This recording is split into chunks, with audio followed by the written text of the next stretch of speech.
together, their favorite band.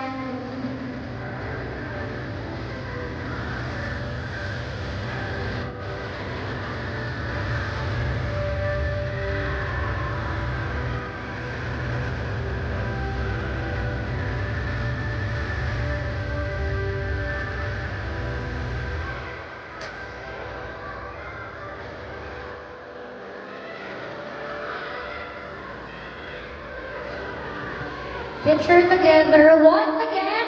Let's give a round of applause to